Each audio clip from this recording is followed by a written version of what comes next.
androany tokoa ny andro resan'ny pirenena ankalazana ny demokrasia. Manontany ianao hoe ho an'ny atoko tim misy ve ny demokrasia eto Madagasikara? Fomba fijery makasika ny demokrasia eto Madagasikara. Inona aloha no atao hoe demokrasia? Raha par définition raha dikatsika teny gasy tsotsotra dia izany hoe fahefan'ny vahoaka avy amin'ny vahoaka aroan'ny vahoaka. Zay izy raha par définition zany ny etombohany ary zay ny anarana azy hatramin'izay. Fa zay tokoa ve nefa ny misy eto Madagasikara, eto amintsika eto zany zao, raha mandinika tsika ny zava-misy rehetra. Tena mbola mipetraka ao anatin'izay définition zay ve ny demokrasia misy eto Madagasikara amin'izao fotoana izao, indrindra ao anatin'izao amehana ara-pahasalamana izao. Raha fijery nay manokana, raha fijeriko manokana, tsy izay intsony ny zavatra misy eto, fa zavatra hafa mihitsy no tian'ny mpitondra apetraka eto amin'izao. Nefa tsika dia lazaina foana fa tany mandala ny demokrasia. Inona zany ilay tena demokrasia misy eto? Raha tsy teny fotsiny ny zavatra vitsivitsy dia isika ny miara-mamantatra hoe inona zany ny tena demokrasia misy eto. Ao anatin'izao amehana ara-pahasalamana izao, inona ny zavatra misy ao anatin'izao amin'izao fotoana izao zany izao dia rehefa ohatra ka ny eo amin'ny fitondrana no mamory olona na mitarika olona etseroa dia azo atao zany, tsisy olana. Fa raha ho anay manokana zany zao atoko tia mampanohatra no hikasanao zavatra ohatr'izay dia tsy azonay atao zay fa lasa hiaran'ny lalàna. Mipetraka ve ny demokrasia eto sa misy zavatra tian'ny fitondrana ho apetraka? Anjarantsika ny mandika an'izay. Maninona moa zany zao mbola atao réquisition ny haino manjery, izay fahafahana miteny sy fahafahana maneho hevitra. Maninona zany mbola atao réquisition amin'izao fotoana izao nefa ny zavatra rehetra efa presque mivahana daholo ny anona rehetrarehetra. Amin'izao antsika zao mbola tsy afaka manao hevitra ianao na anaty radio, amin'ny telefona sy ny rehetrarehetra. Zany hoe izay tian'ny mpitondra ho alefa sy ho diffusena ihany zay no hitan'ny vahoaka. Fa ny vahoaka tsy afaka maneho ny heviny amin'izao. Ka manontany ianao hoe misy demokrasia ve eto satria zany ny zavatra misy eto amin'izao. Ary ny rafi-pitondrana rehetra misy dia lasa mialatsiny raha miteny an'izany hoe lasa fitaovana entin'ny mpitondra ampiasaina anaovana an'izay tanjona tiany hotratrarina. Zany hoe tsy mijorontsony zany zao na ataoko hoe ny rafitra misy any anivon'ny fitsarana na ny ministera amin'izay zavatra tena tokony hijoroana, fa lasa sanatria hoe lasa iarovana nyzay hevitry ny mpitondra tiany ho tanterahana eto amin'ny firenena. Andray ohatra fotsiny hoe misy zao anatin'ny resaka tambajotra tserasera natetika ny antoko tim ny arana tsy fanarahan-dalàna. Misy ny manala baraka ny antoko, manala baraka ny mpitarika ny antoko ao anatin'ireny tambajotra tserasera ireny, ary nanao fitoriana ny antoko tim tamin'izany. Efa tamin'ny volana avril no nanao an'izay fitoriana izay, hatramin'izao tsy soitiny ilay izy. Satria ny mpanohatra no mitory ao anatin'ilay izy dia tsisy toy an'ilay izy, ary tena zay ary mampanontany tena hoe tena tsy hitan'ny fanjakana tokoa ve ireny sa rehefa ohatra ka manaratsy ny mpanohatra, zany hoe lasa ohatry ny mamerary ny fitondrana dia tsy voenjika. Kanefa manara-baovao tsika voatsela akory zao ny artista nisy nanao fanehoan-kevitra tany anaty Facebook angamba 3 andro taty aoriana dia efa hita ilay izy, efa voasambotra ilay olona, efa hiatrika fitsarana.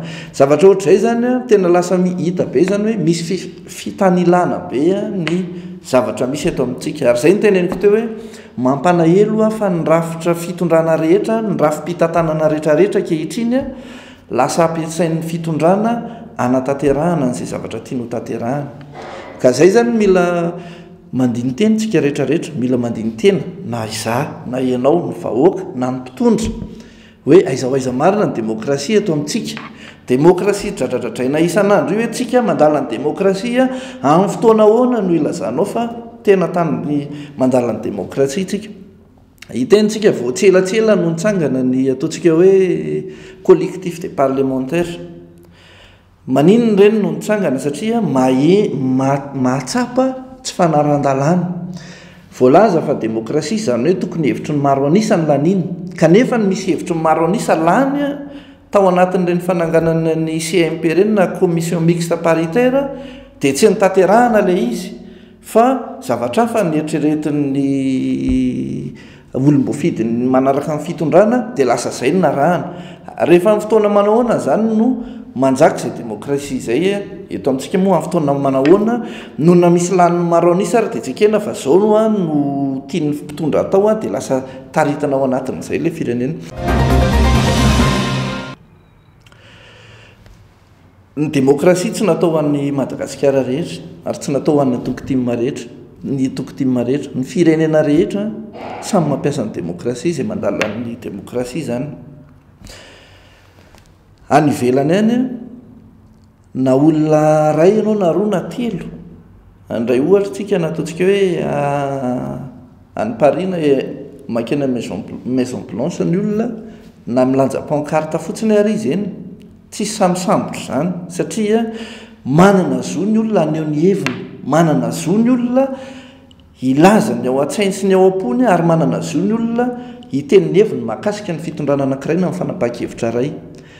Afaka tokony maneho hevitra zany ny olona rehetra ny olona tsy anakorotana tsy manompa tsy manao inona fa miteny kosa maneho ny hevitra hoe tsy mety zao zavatra ataonao zao na tsy mety fa ny fanehoana hevitra mantsy tokony ahafahan'ny mahatonga ny olona maneho hevitra ray misy zavatra tsy mety misy zavatra tsy zakany eo ary misy zavatra tiano ahitsy ary zay zany tokony hoe jereny zay marimaritra iraisan'izay enona ny olona ahafahanao manitsy ny dianao ny tena olona tena mahay mitantana ny manana capacité d'écoute manana an'izay fahafahana mihaino ny rehetra zay ianao fa tsy ny hoe ny marina aminao ihany ny atao hoe marina fa ny marina amin'ny hafa tsy jerena mihitsy fa tokony enonao ny rehetra ny olona rehetra raha mandeha amin'ny fifidianana tsika tany républicaine da resaka demokrasia mametraka ny mpitondra amin'ny alalan'ny fifidianana ianao tsy hoe lany 100 isan-jato dia mitovy hevitra aminao daholo ny olona matoa ny olona tsy mitovy hevitra aminao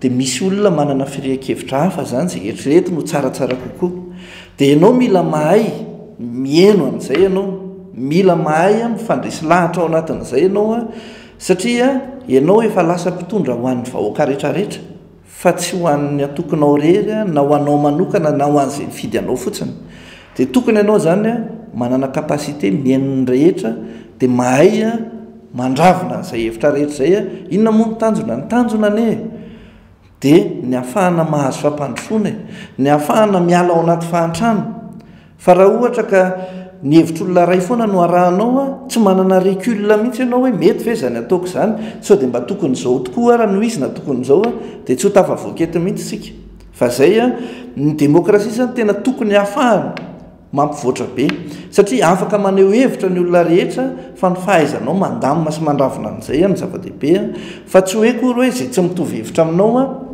dia gadraiko na zay tsy mitovy hevitra aminao dia anaovako an'izao atsydray rehetrarehetra zao ahafahako mampaneho ny hevitra tsy demokrasia zany ka zay no teneniko hoe mila zany amin'izao ny firenentsika efa mesahirana efa me latsaka katerena ary zao zavatra misy zao sanatria raha isy explosion sociale indray mandeha eto mety vao may ho latsaka katerena ny firenena nefa koa tsy mety le ny vahoaka tsy afaka miteny tsy mety le vahoaka tsy afaka maneho hevitra fa tokony afaka manao hevitra ny rehetra mba ahafahana mijery zay fampandrosoana tokony atao